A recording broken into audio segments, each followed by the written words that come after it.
মৰমৰ ছাত্ৰ-ছাত্ৰীসকল তোমালোকক মোৰ চেনেলটোলৈ স্বাগতম জনাইছো। আজিৰ এই ভিডিঅ'টিত তোমালোকৰ অষ্টম শ্ৰেণীৰ ইংৰাজী পাঠ্যপুথিৰ লেসন নম্বৰ 2 মাই নেটিভ ল্যান্ড নামৰ পয়েমটো লৈ আহিছো। এটো এটা খুব ধুনীয়া কবিতা, যেনেকৈ আমাৰ জনমভূমি বা জন্মভূমিৰ যিবোৰ কবিতা তেনেকুৱা ধৰণৰ। So my native land, native land মানে কি? নেটিভ মানে হৈছে নিজা বা লোকেল, ল্যান্ড মোৰ নিজা দেশ বা নিজৰ মোৰ মাতৃভূমি বুলি ক'ব পাৰা, মাদাৰল্যান্ড বুলি ক'ব পাৰা। He asked me, the old man by the street, blind, lonely and poorer than me, tell me what my land is like. ইয়াত কৈছে he asked me, তোমালোকে ইয়াত তোমালোকৰ কিতাপখন এই ভিডিঅ'টো চাওঁতে তোমালোকে কিতাপখন চাই ল'বা। ইয়াত তোমালোকে দেখিছা যে এজন বুঢ়া মানুহ, ককা হয়নে, আৰু এই ছোৱালীজনীক দেখিছা। এই ককাজনে ককাজন ব্লাইণ্ড হয়, অন্ধ হয়। তেখেত মানে চকুৰে দেখা নাপায়, গতিকে তেখেতে নিজৰ দেশখনৰ বিষয়ে জানিব বিচাৰিছে আৰু সেইখিনি কথা এই ছোৱালীজনীক সুধিছে। আৰু ছোৱালীজনীয়ে ককাৰ দেশখন কেনেকুৱা তাৰ বিষয়ে বৰ্ণনা কৰিছে। ইয়াত যিখিনি কথা কোৱা হৈছে এই কথা সকলোবোৰ কথা এই ছোৱালীজনীৰ মুখেৰে ককাজনক কৈ আছে, জনাই আছে নিজৰ দেশখনৰ বিষয়ে। সো ইয়াত কৈছে হি আস্কড মি, হি মানে ইয়াত ককাজনৰ কথা কৈছে, ককাই মোক সুধিছিল। ছোৱালীজনী কৈ আছে এইখিনি কথা। The old men by the street, blind, lonely and poor then me, tell me what my land is like.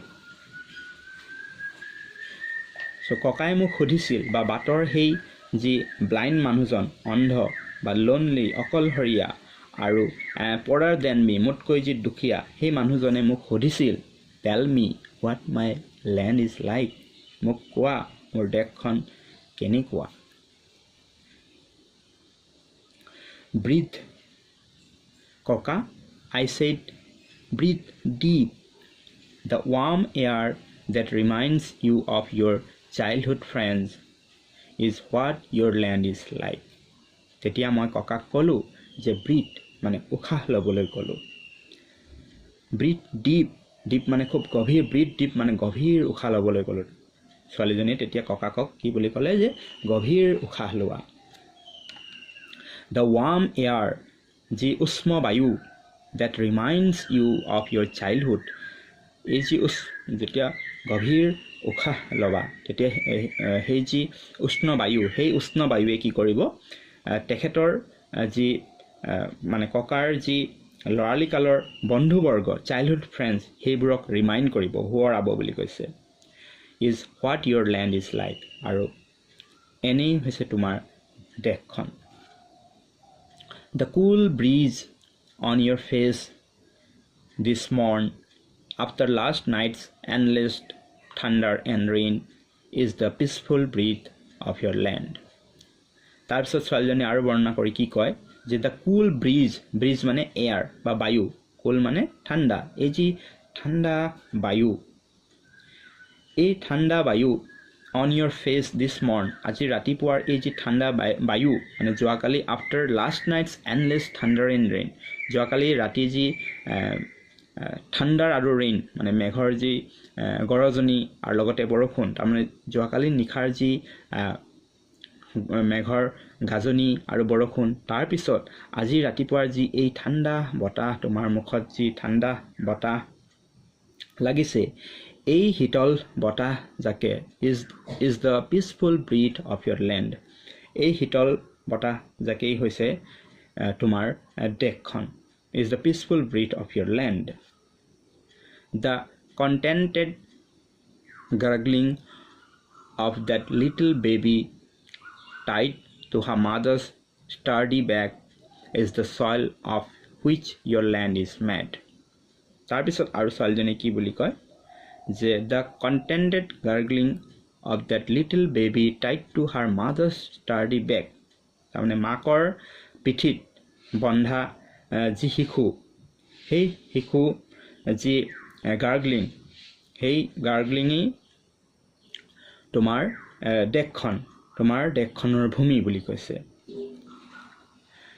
The chorus of the cuckoo and sparrows, cuckoo মানে জানা কুলি চৰাই and sparrow মানে হৈছে ঘৰচিৰিকা, as they play around the treetops near is what shapes your native land. আৰু যে কুলি চৰাই লগতে ঘৰচিৰিকাৰ যিবোৰ মাত সিহঁতে গছ-গছনিত যেতিয়া সমবেত হৈ যেতিয়া গান গায় গীত জুৰে ইয়ে তোমাৰ দেশৰ আকাৰ দিয়ে বুলি কৈছে। The distant roll of the bihu dhol, the pepa and gogana, my neighbors play, the heady aroma of the pitha and laru, the chant of the evening prayer in the Namghar Masjid Church, these make the soul of your beloved land.